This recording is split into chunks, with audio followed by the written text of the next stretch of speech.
We are back for episode 2 under the new Dmitri Young era. That's right. It's Dennis Farrell and the Grand Marshal himself.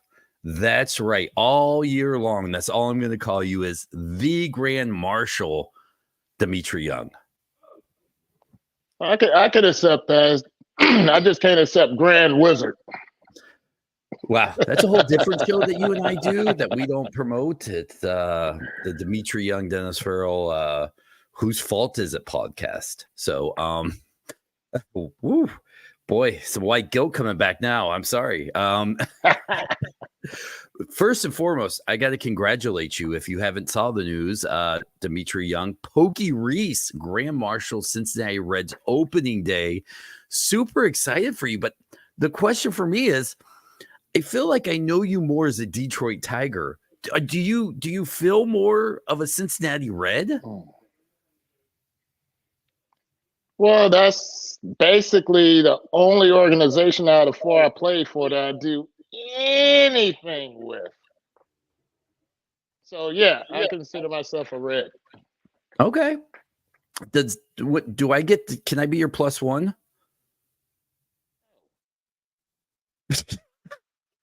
Silence is golden. You should have been like, you're breaking up, Dennis. I can't hear you. Yeah, I did go deaf when you said something just then. Yeah. No. I get it. It's the same thing most of my dates do when I ask them for questions. But congratulations. I'm super excited for you. This is a proud moment for me as your friend, or hopefully your friend still. Now that you're going places. You know, you may forget about me. You may pull a Jason Kendall and poof, gone.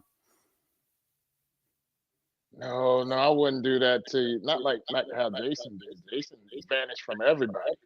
Oh, I mean, he's on the milk cartons right now. I don't know. I could probably call him and be like, this number's been disconnected. He's witness relocation program somewhere. Did you say milk carton or MILF carton? Milk. He's not on a MILF carton. Oh, okay. Well, we have a jam-packed show. We're going to talk about the past week and just kind of some wrestling stuff because it's been a long time since Dmitri and myself have gotten together. We do have a bunch of guests coming up that are already confirmed. Should we tell them or should we keep it a secret as we go? All right. That's on Dmitri, not me, by the way. So all the hate mail at wrestlingperspectivepodcast@gmail.com goes to Dmitri Young. Hate. That's all right. So let's get the sad stuff out of the way first. And we're talking about with the passing of Virgil, who was very instrumental in my wrestling love as a kid. I think his contribution to what I watched in wrestling, vastly underrated. Virgil made the $1 Million Man who he was. If you really think about that character and the progression from, sidekick or slave to fighting in his independence and then, breaking free and the crowd loving him. This guy doesn't get the respect in wrestling I think he deserved while alive. Oh, no, not one bit, especially when you had other Black wrestlers that portrayed something positive. And I'm not saying what Virgil did wasn't, but, had that, like you said, that subservient role, second place man to Ted DiBiase. And I don't think the name really helped, especially because he got his real name's cool as hell, Mike Jones. But he was very instrumental because one, he went out there and he did the job, and he did it so good where, you got to look at, what it is at that particular time, and he played that role well. I mean, is that a role in today's standard that would fly? Hell no. But for what he did back then, and being able to maintain, I know he didn't get a lot of respect. They showed, when he's at an autograph signing and there's nobody there and stuff, the lack of respect in that nature. But now that he's passed, you're going to hear a lot of great things about the man and what he was backstage. You know, that's the most important thing, was how he was with his peers. And been nothing but positive stuff that I've heard from all the people that he's been around. Look at the stuff that Bret Hart was posting up, and Bret Hart is very critical on wrestling and who can wrestle, who's a good guy, who's a bad guy, and he had nothing but great things to say about Virgil. So if that says anything about that man's character, you know, you know, we should applaud the man for his job. And you brought up something that I might have was going to touch on, but I'm glad you brought it up, was his after wrestling, where he almost became a punchline at conventions where you hear stories about him. And unfortunately, you know, he became a joke towards the end of his life. But here's a guy that embraced it, that started out as a joke, but like turned it into a positive thing for himself. And not many guys can go from being a meme to still being relevant, showing up on AEW, being part of the NWO. I mean, this guy's longevity, it just doesn't get talked about. And God almighty, you know, while you were coaching high school baseball, Lars and I had an opportunity to interview him a couple times, and it kept falling through because he was sick. But there were two guys. He's one of them that I really regret and I missed out on was Virgil, and the other one was Roddy Piper when Roddy had his own podcast, and Steve Simone was his co-host, who's a comedian, one of my favorites. And Steve reached out. This was when I was doing fantasy football for ESPN. And he's like, hey, Roddy wants to learn about fantasy football. Would you come on the podcast? I'm like, yes. And I think it was like 6 months later, he passed away. And it was just like, are you kidding me? That would have been top 2 moments of my life. You know, I got to meet Roddy Piper. I was doing a podcast back. This was well before COVID. This was before he passed away, obviously. And you and Vic? Yep, FYI. And got to talk to him for quite a bit, because I was geeking out, you know, Hot Rod, and dude, he is just so intelligent, and he knows what he's talking about. You know, people see these wrestlers and probably think that, you know, oh, there's no talent, all they do is fake, and it's like, man, there's a lot more that goes into it. And listening to Roddy Piper talk about his family, and talk about how much his love for wrestling was just second to none. And I mean, I have a picture of him. I got to dig it up and stuff. But, you know, I got to take a photo with the Hot Rod. Was Robert Fick a wrestling fan? No. I didn't think so. I mean, forever known as the guy that ruined the All-Star game. I mean, I love you, Rob. We're Facebook friends, but you ruined the All-Star game. Hold on, that's one of my closest friends right there. Oh, no, you can't. He didn't ruin anything. Wasn't he the tying run in the All-Star game? Hey, no, you can't blame the player. You gotta blame Bud Selig for that junk. I don't know. You know what? We'll put a pin in that one. We'll come back to that one a little bit later. I do want to touch on Ole Anderson's death too, where Ole was just a bit outside of my wrestling taste. You know, I was kind of at the end of his Four Horsemen, Black Scorpion for sure, and broke my heart when I found out he was the voice of the Black Scorpion when I got older. I know I get made fun of a lot for this, but still one of my all-time favorite angles. I don't care how bad. Here's what I say, wrestling. When you're a kid, you don't know what good wrestling and bad wrestling is. And for that, I don't know what bad wrestling was when I was a kid. I think 2000s WCW is when I started going, ooh, this is bad wrestling. But that Scorpion angle, I still absolutely would and go back and watch it. But Ole Anderson passing away, it did not hit me as hard as Virgil. What about you? No, it did. I mean, I knew he was one of the Four Horsemen, and I knew he did a lot of stuff backstage as far as being a booker and things of that nature. And of course, he's famously known for telling Mean Mark Callis that he wouldn't draw at all. And so they released him, or he got his release, and then Thanksgiving 1990. No, not that dog Goobly Gooker or whatever that damn turkey was, but the birth of the Gobbledygooker. Undertaker. Whatever. I don't give a damn about that thing. But the birth of the Undertaker with Brother Love. I love it. So both of us not really Ole Anderson fans. He had a bad reputation for being kind of a stickler or a prick, depending on, what kind of words you want to use about Ole. But, sad to see him go. Another legend we grew up watching. Those guys are starting to fade away pretty quick. I don't know if I have a favorite Ole Anderson moment, maybe outside of, in retrospect, the Black Scorpion. Getting kicked out of the Four Horsemen? That might have been it. But yeah. I did want to ask you, favorite Virgil moment. Oh my God. I wanted to say when he won the $1 million belt from Ted DiBiase, because that was a tremendous program watching Virgil beat Ted DiBiase. The cards were stacked against him. It was just like he had to really work. But all those vignettes and stuff where Virgil was counting the money and the black kid dribbling the basketball, or the kid doing push-up. Wasn't that Rob Van Dam? I think Rob was a basketball, and I don't remember. No, the black kid was the basketball, but someone had to do push-ups. Okay. I don't remember. I know Rob Van Dam was one of them. He definitely was one of them. But I just loved it every time, because Virgil was always dressed up in that silver and that fuchsia, whatever that color was.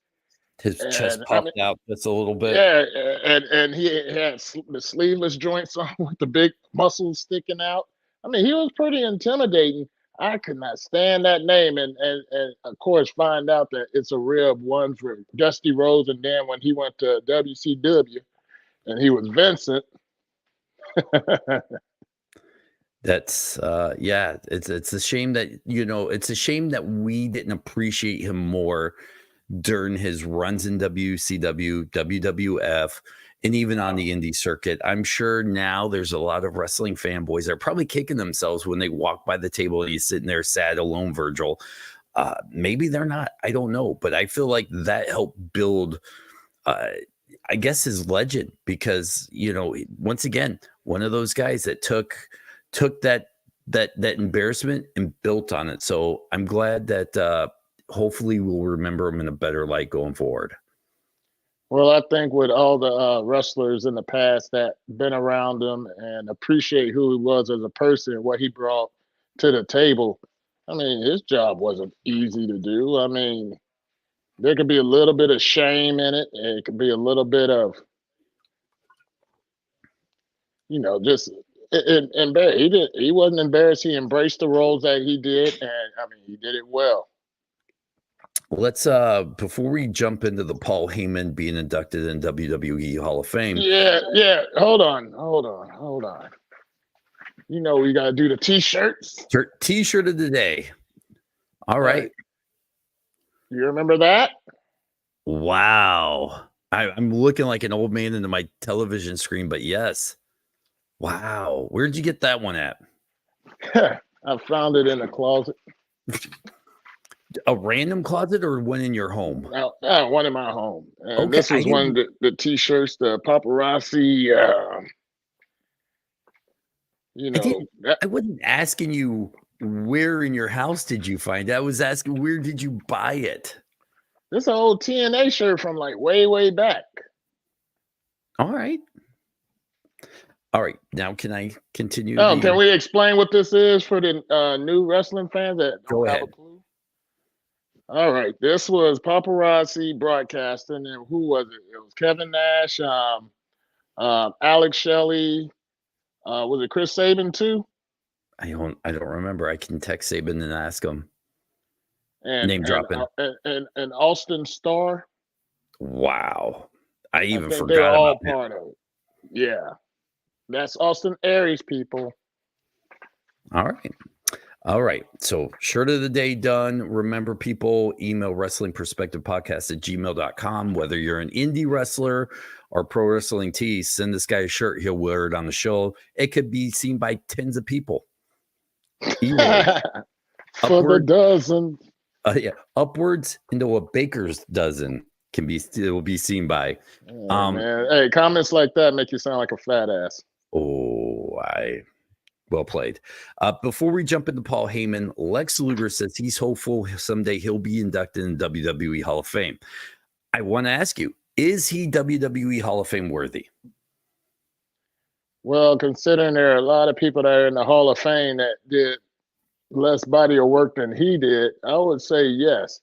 Now, if we're talking about the whole body of work since WWE bought up all WCW and stuff, and Lex Luger was quite the man, 2-time heavyweight champion, numerous times U.S. champ, tag team, television, you name it. He made more of a name outside of the WWE, and he's also been working, within the WWE for some years with counseling and stuff. And so, when you look back at the body of work, I would say he is a bona fide Hall of Famer. His WWE run wasn't exactly, the Narcissist and then the Lex Express, and they hoisting him up on their shoulders when he won by disqualification against Yokozuna. It's like, why'd they do that? That's just like, I didn't win the belt. Put my butt down. Right. I had time to think about this, and I was a WCW guy, and I think I get why he wasn't in, the drugs, the Miss Elizabeth stuff. There's a lot of bad publicity that comes with his name. I don't know if he's done enough to even the slate or wipe the slate clean for him. And I hope he has. I think he's a guy that deserves to be in based on what he's done in wrestling. Very few people have shown up on the same show in the same night. Yep. Rick Rude, the other one. Think about that. Integral part in the NWO versus WCW. I really feel like Lex Luger, although not the strongest mic man in all of wrestling, wasn't the worst. You're talking about an era where a lot of garbage, people got away with a lot of garbage on the mic. And also at the end of that era where the mic work became amazing, the Attitude Era and stuff like that. I think a lot of people look back on him and listen to the people that know what they're talking about and like, he was a bad wrestler, he sucked, blah, blah, blah.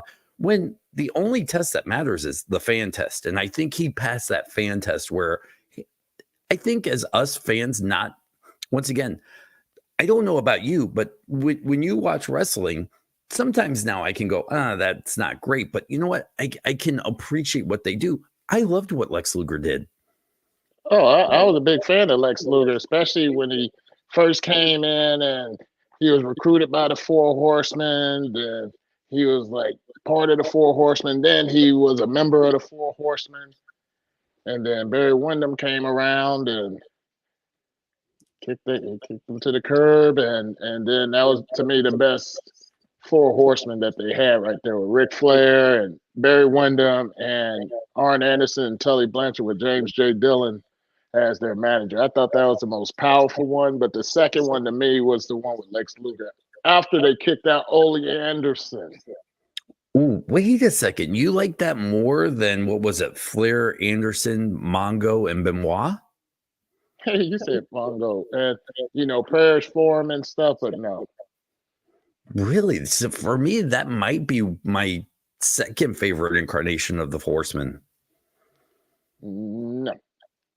All right. And Paul but you know what? Before we get to Paul Heyman, because there's a lot to say about that guy. That guy's been around forever.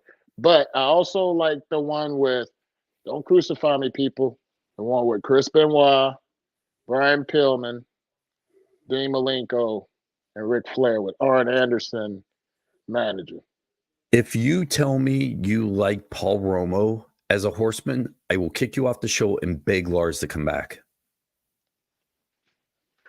You're the one that brought up Paul Romo. I'm just saying, if you say that he's one of your favorite Horsemen, we got to break up. Oh, wait a minute. You liked them with the Young Stallions, didn't you? I did. I'm not even gonna lie. All right, let's go. Let's talk about something great. All right. Paul Heyman being announced for the WWE Hall of Fame this year. Number one. Yes. Who should induct him?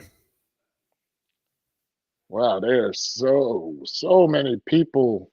I mean, we could start back when he was Paulie Dangerously in AWA when he had the real Midnight Express, or when he came over to WCW and he had the Dangerous Alliance, which was very, very underrated. You know, Larry Zbyszko, Bobby Eaton, Arn Anderson, Ravishing Rick Rude, Medusa, and then one of the best television champions. He was a Hollywood blonde. Then he became the ringmaster, and then he started whooping ass. Stone Cold Steve Austin. So you think Austin should induct him? Yep. This is a tough one for me because I'd like to see one of his ECW original guys. And unfortunately, it seems like they're all under contract somewhere. Maybe a Bully Ray who's not under contract. Tommy Dreamer, maybe. Those might be my top couple. I don't know. You're not going to get Brock Lesnar to do it. I mean, for me, maybe Brock Lesnar, if he could deliver a good speech, and maybe if he wasn't in a little bit of trouble, Brock Lesnar would have been my guess. But Brock, allegedly, yes, allegedly. But I don't know. I feel like it has to be an ECW original. Maybe Medusa. Maybe one of the Samoans, since he managed a whole bunch of them. There you go. I don't know, but it's Philadelphia. I think it's his time to go in. Yeah, you're right. It'll be someone from ECW, but who can speak besides Bubba Ray and Tommy? Yep, Bubba and Tommy. But once again, I think Tommy's under contract with TNA, so I can't imagine him doing it. Why not? They would. You remember Jordan Grace this year, Royal Rumble? Hey, a favor for a favor, reciprocation here. Maybe. I don't know. You know what? I want to know, but hopefully in our next show before we have an interview, maybe we'll bring this up again if the fans are out there and they want to chime in on who they think should be Paul Heyman's inductee into the WWE Hall of Fame. I'd like to know because I'm kind of clueless. The Undertaker? No. No, I don't see that one. Kurt Angle? CM Punk? Punk, maybe. I'd be okay with CM Punk. Punk was kind of a Heyman guy. I think Punk might be maybe even the more logical choice. That's a good one. And let's hit on Sting. His last match was Sunday. That's what prolonged our show. We were going to do it Sunday night, but we decided to wait until Revolution was over. We're not doing a Revolution recap tonight. Normally, we would probably pick a pay-per-view or something, sit down, recap it. But I think we should talk a little bit about Sting tonight and what he meant to wrestling. And unfortunately, as much as I want to go gaga goo goo over this and pour my heart out and tell you how much I love Sting, which I did, by the way, and how important he was, it's wrestling. Is it really someone's last match? How many Ric Flair last matches have we seen in wrestling? I don't know if I can be emotionally invested into this last match knowing it's a wrestling industry. I have to disagree. Sting's always been a man of his word, and that performance right there, I was listening to one of the people's reaction show last night, and the whole spot when Darby Allin went through the glass, I saw the dude's reaction, and I was like, oh God. And then you just hear Sting kicking out of all these different, the V trigger, the EV trigger, and he's kicking out at one, and I'm just imagining Sting going like this, beating on his chest, and ow! And how cool was his sons? One is Surfer Sting and one NWO Sting. That was pretty cool. And then you just see their build. It's like, dude, why ain't y'all getting the wrestling? Jesus, man, y'all will be like some badasses. Curtis Axel. Well, That's why. But continue. Oh, and I listened to the speech afterwards. Thanking Ric Flair, the people that came out, Lex Luger, Ricky Steamboat, DEP. It was too bad that Kevin Nash couldn't be there, and some of the other people that was really in the, part of Sting's development and his people, and so Sting going out, and I had a pleasure to meet him when I was still playing, when he was in TNA, where they was doing it at Universal Studios. Well, tell that story. Oh, I'm about to, I knew a lot of the guys. Sting happened to be there. I was like, dude, I never met Sting, and I was with Mick Foley, and he went over there and introduced me to Sting, and it was a brief 5-minute conversation. I was dumb and stupid, but I was a big fan. I was just bumbling. I was a bumbling idiot. But that guy is what you would call a true professional. And for him to wrestle all the way to the last night and I remember watching him for the first time in UWF, part of Hot Stuff Incorporated, with Eddie Gilbert, and it was like Rick Steiner, Sting, and then Sting broke off from them and became a good guy. And that was when they merged with NWA. And then next thing you know, that whole Clash of the Champions, against Ric Flair, that 45-minute draw, that was the same day that one of the WrestleManias was on. And one was pay-per-view, one was free. I had the pay-per-view, but I was watching the free one. And that was one hell of that was storytelling at its best right there. And then watching Sting progress over the years, going from the surfer look to being up in the Raptors and not wrestling for about 6 months, a year or something like that. Yeah. And for all we know, he could have been injured, but he portrayed that whole Crow persona. And I thought he was just absolutely money. Imagine what life would have been like had Hulk Hogan turned down being head of NWO.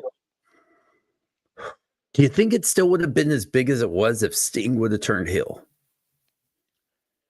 I don't know. I think Sting's role was exactly where it was supposed to be. I think Hulk Hogan was the one that needed more of the facelift than Sting.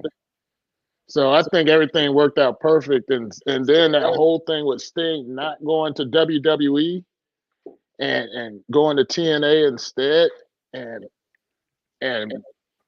basically building that up as well. Going back and think of my memories of Sting, because I've said it a million times, I'll say it again. Growing up, I was a WCW NWA guy. I didn't watch any of the Attitude Era. I think I really started kind of clicking back and forth when Jericho popped over to WWF.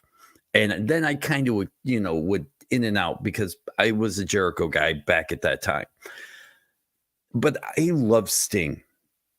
I grew up watching Sting. Once again, Black Scorpion. Some of my favorite Sting memories was when Ric Flair hook, line, and sinkered him in and then turned on him every single time. And it happened over and over and over again. But that's what made me love Sting. Sting wanted Ric Flair to be his guy so bad. And Ric Flair just knew how to sucker him in. That brief time when Sting was in the Four Horsemen, then Sting breaks his leg. I mean, there are just so many amazing Sting moments from back in the Surfer years that just get looked over because of an amazing NWO, WCW Crow run. But I mean, that Surfer Sting run is legendary. Oh yeah, 100%. And you know who remind me of Sting? And I don't even know if people even looked into it. I mean, you look at like Surfer Sting's body, how he was all yoked and stuff, and his move sets remind me of John Cena. Should we get a DNA test? Well, look at Sting's son. I mean, and you look at John Cena. They're all jacked and have the same move sets, and their bodies. Yeah, might as well. Hell, let's do it. Alexander Hammerstone officially signs with TNA, which I love this move. Now, TNA's got a bad rap since they cut ties with Scott D'Amore, and I love Scott D'Amore. I know him personally. He's a great guy. I wouldn't say he's invited me over for dinner, but he knows my name. And it broke my heart to see him go. And I really thought, and before you came back, the last few podcasts we did with Lars, I really kind of bagged on TNA for this move. But boy, the last two signings, Nesmith and Hammerstone, have really made me forget that they canned D'Amore. I really like what they're starting to do with this product. I wish D'Amore was part of it. He's not. But man, they're making some right moves right now. Well, it makes you wonder who's doing the running there. Who's running the ship? It might be some figurehead that took over, but it's going to be a Tommy Dreamer. It's going to be some wrestlers who want other wrestlers, especially some Supreme wrestling. I love Alexander Hammerstone. I watched him part of the Dynasty with Richard Holiday and the devil himself, MJF, when they were in MLW, and dude, he was just like a beast. And I was like, you know what? The real star is that dude right there. So it's good to see him step up into, I consider TNA big leagues. You have a television deal, you have the wrestlers, both male and female. So you have that rich history, and he can be there for a couple of years, or he can wind up signing like Moose, or he'll make that jump to AEW or WWE because he's that kind of guy. I think he's 40 right now, so I don't know if I could see him making a jump. He's like that old? Yeah. No way. Well, probably more AEW than WWE then, if that's the case. But he could be. That was amazing. Yeah, but he can be LA Knight, Eli Drake. Absolutely, and I will say, I could see him holding a championship there. That's a company that's not an age-dependent company. Like WWE is very youth movement oriented, always moving forward. It seems like when you get a certain age, unless you're the top guy, you kind of get filtered out. TNA, NWA, MLW, those kind of organizations, I think those organizations know how to take an older guy like a Hammerstone and utilize him. And they're really going, I think as much as TNA can help Hammerstone can help TNA. Oh, definitely. Yeah, 100%. That match that he had against Josh Alexander it showed that Hammerstone can wrestle, and he can wrestle different styles as well. He doesn't have to just be Mr. Power, which he is. So I like to see him and Moose, two of the biggest guys in the organization. Absolutely. And kind of to wrap up the evening, let's talk a little bit about John Cena. There's reports out there that he may or may not show up for WrestleMania 40, depending on his acting schedule, depending on where you read. I don't know. I'm a John Cena guy. I absolutely love John Cena. I loved every incarnation of John Cena. I'm not one of those guys that hated him because he could only do 5 moves. I appreciate everything in wrestling. I bag on it. There are things I like and I don't like. But John Cena is one of those guys, I think, always reinvented himself and found ways to make what he was doing get over. And without The Undertaker showing up at WrestleManias anymore to be that guy, I think WrestleMania still needs that. I don't see Stone Cold Steve Austin being that guy that shows up every year for one match and that's it. But John Cena can be that guy, and I really want to see John Cena fill that role for the next couple of years. Well, he doesn't have to physically get in the ring or anything. And the way that he is plastered all over Hollywood and being part of that, he might be there as a host, perhaps. That would kind of be cool because he has hosted some shows before. So maybe he can do that, or it'll be something along the lines of Rock bringing in the whole Hollywood gang, and John Cena will be part of. Maybe Batista creep out of nowhere. But I mean, there's many options that John Cena could do to put a positive spin on everything negative that's being said about WWE right now. So who knows?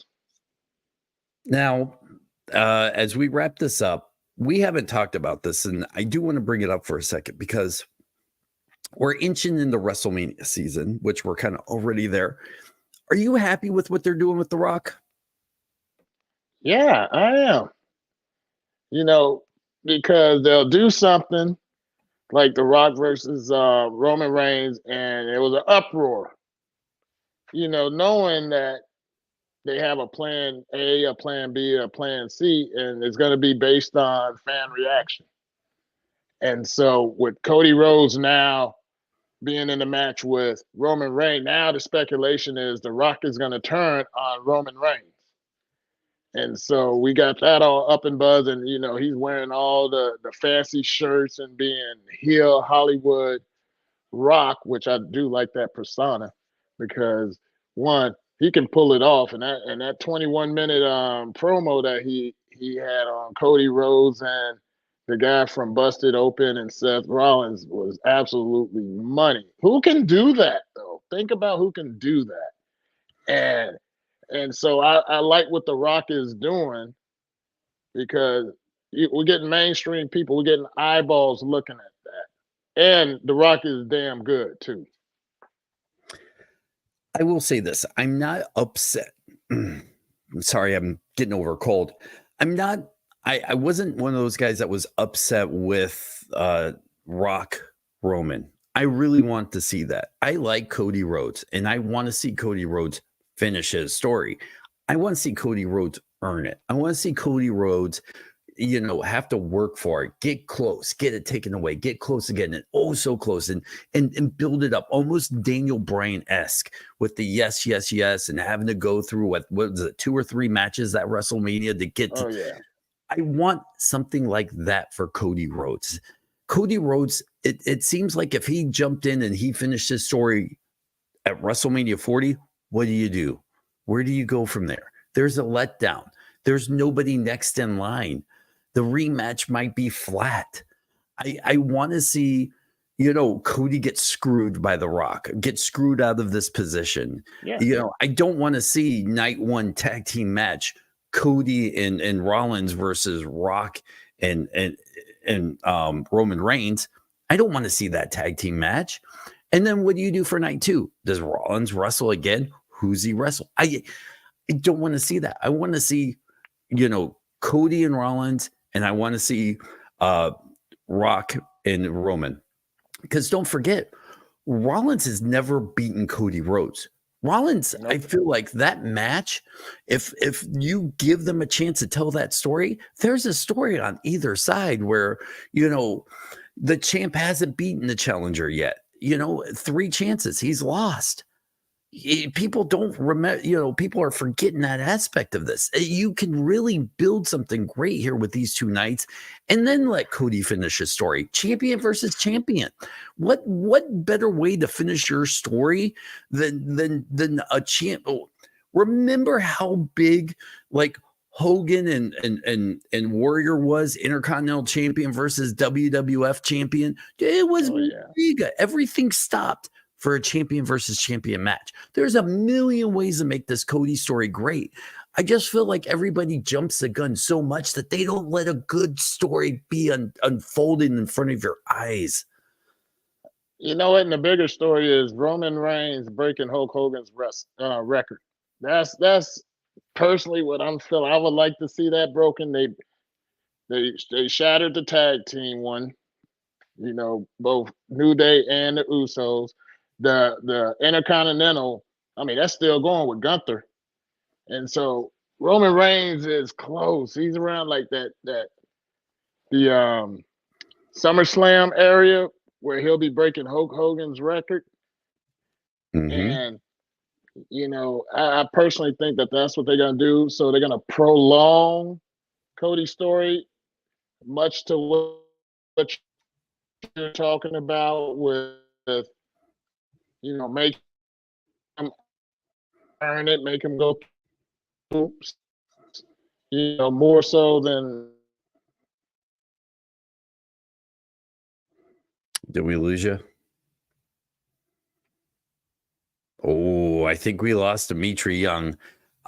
Internet problems, everybody. As he was wrapping up his story, I am going to keep talking and maybe he bounces back. Doesn't look like he is. All right, listen.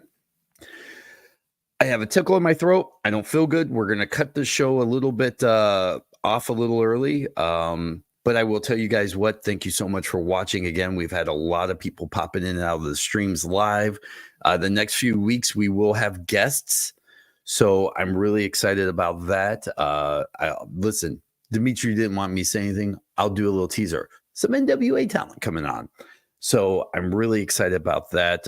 Remember, wherever you get your podcasts, subscribe, like, leave a comment. It really helps the show grow. And we're really appreciative of that. And here he is. He's back again. I was just this close to wrapping up until you came back. So please, you were talking about Cody and finishing his story.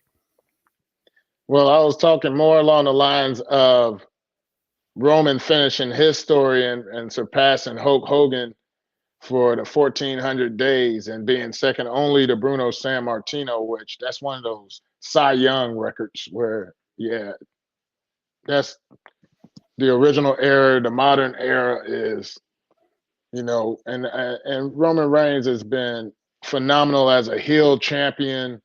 Acknowledge me and the head of the table stuff. And I think the story's still going to go on, but The Rock is going to help Roman Reigns beat Cody Rhodes at WrestleMania. It's going to be an absolute uproar. People are going to be pissed leaving. I'm not going to be. If Roman wins, I'm going to be like, yes, because now where are they going to go with this? Because now there's more of a story to tell as opposed to Cody Rhodes winning and a possible rematch, maybe wrestle The Rock or whatever. I like the chase, and the chase is a lot better than grasping the championship and ending the story. I 100% agree. And I'm hoping Cody doesn't finish his story at WrestleMania. Who says the story has to be finished at WrestleMania? I don't know why everybody's so fixated on this either. I guess WrestleMania is supposed to be a be-all, end-all. It's not, though. No, not at all. There's so many other major pay-per-views. I don't want to see him finish his story at Elimination Chamber, or was it Roadblocks, or whatever, Road Rules, or Great American Bash, or whatever that stuff is. I don't want to see that. Give me SummerSlam, Survivor Series, and maybe next WrestleMania if you can hold off and make that story that interesting then. But WWE has 4 major pay-per-views. Make it one of those. Yeah, I agree. And the SummerSlam will be, to me, that'll be the place where you hold it. It's the middle of the summer, everybody hot, and SummerSlam, what do they call it? The biggest party of the summer? Mm-hmm. Oh, there you go. Right there. All right. So let's talk a little bit about your other endeavors that you're doing before we wrap it up and we promote. All right. Well, of course, I'm the Grand. Well, of course, I'm the Grand Marshal along with Pokey Reese for opening day for the Cincinnati Reds, and that'll be on the 28th of this month.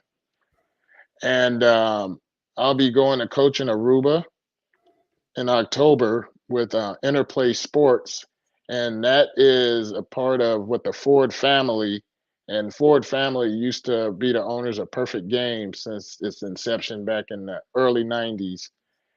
And they're still in the game. We do Rise to Greatness, which is their nonprofit where we go into underserved communities and,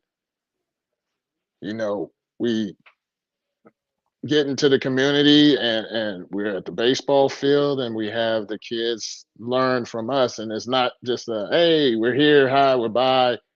We're going to these places. It's going to be a circuit where we'll go to these places 2-3 times a year, and we'll see more and more kids and giving them more opportunities to do what they do. And then with the interplay sports, that's the other side where they go travel, and they have teams that'll go travel. Which the next time we get on, I'll have all that information for anybody who has any ambitions for their kids at 19U, 16U, 14U, 12U, 10U to go play. And they're doing it more along the lines of a vacation for the family. And just so happen we're going to play baseball. And Andrew Jones is one of the coaches for one of the teams. I'm another one, and there are going to be more names as time goes on. And I'm doing the 16U. And we interact with the families and hang out with them. We'll go on excursions, maybe fishing. I would love to go do that. Maybe some zip lining in the jungle. Who knows? But it's going to be for a week. And anybody that wants to do it, anybody listening that wants to do it, I'll have more information for the next time we do this. Hey, don't get hurt. I'm running out of famous people to do podcasts with me. I don't know any famous people. Well, that's why I said don't get hurt. You're pretty much, I can't find Jason Kendall. Hey, I'm more infamous than famous. Oh, no, you're not. You are my favorite. You know what? You're my tiger. How about that? No. I would put, I'm not a Tigers guy, right? So I'm not kissing your Tigers butt here. I'm actually was born in Boston, so I'm a Red Sox fan. And I lived in St. Louis and Atlanta. So I kind of bounced between the Braves, although I liked the Braves when they were shitty before the 92 season. Give me those Dill Murphy Braves, Glenn Hubbard, those that Brave stuff. And I'm a Cardinals guy, but I'm like 84, 85 Cardinals, Willie McGee, Vince Coleman, Tommy Herr. So I kind of have my errors of teams I like. But when I moved here to Detroit, you were with the Tigers. So you're my favorite Tiger now. Oh, well, thank you very much. Too bad it took 4 years for me to be your favorite. It did. And a lot of money. Thank you for sending those checks. You're welcome. But yes, listen, guys, Wrestling Perspective, you're watching it on Fightful. We're live on our feeds when we do non-guests. So when we do guests, it goes to Fightful first and then to our feed. So if you're watching this on Fightful, go to Wrestling Perspective on YouTube, Facebook, wherever you do your social medias, and make sure you're around for our live shows because, we'll talk comments and stuff like that as people pop in and out of chat rooms. We had a pretty full chat room tonight. Thank you, everybody. I just didn't really want to get too much into the chatty stuff because I really wanted to kind of focus on Sting, Virgil, and stuff like that. And there were some great comments out there. But going forward, we'll pop your comments up. We'll talk about them. You can have, brush with greatness, Dmitri Young, not me. But we really, come on, you're the Grand Marshal, Reds. But listen, subscribe, rate, leave a comment wherever you get your podcasts. We're everywhere you get them. Once again, if you're watching on Wrestling Perspective, go over to Fightful like them. If you're over on Fightful, come over and watch us. Let's be one big happy family. Dmitri Young, Dennis Farrell. Next couple weeks, we'll have guests. We can't wait. We'll announce them as we record them, just to surprise you, spice it up a little bit. But Dmitri, before I let you go, what are you most looking forward to this coming week in wrestling? Ooh. Well, on AEW, I definitely want to know about the whole Hangman Page hurry up and tapping out to Samoa Joe. The question is, did he do that on purpose so Swerve Strickland would not become the world heavyweight champion?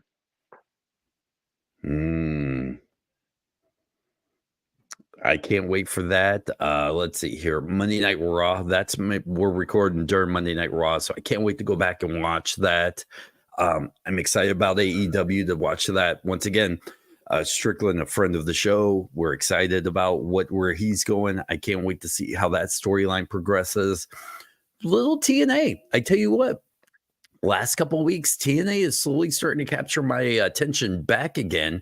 So I'm really excited to see how some of those storylines progress this week. Hey, TNA, I'm buying the biggest package. I already have it.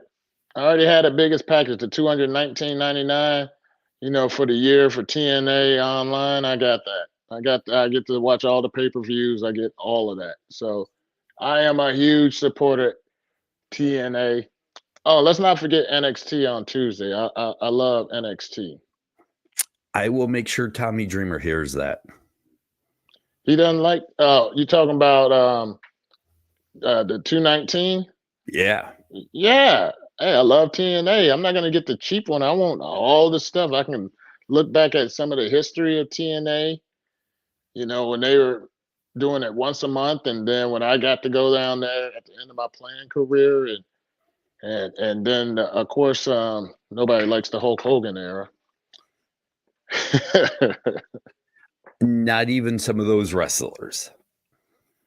Not at all. All right, guys. We're going to wrap this up, call it a night. I got some medicine to take. Dimitri, you got wrestling to watch. Oh, I got a whole lot to watch. And since I'm on the West Coast, I get to wait till 8 to watch Raw. And then tomorrow I have NXT. All right. For everybody at home, the show's over. Dimitri, stick around. We'll say our goodbyes off the air. Wrestling Perspective. Thank you guys for another fun show. We will talk to you guys later. Have a good night.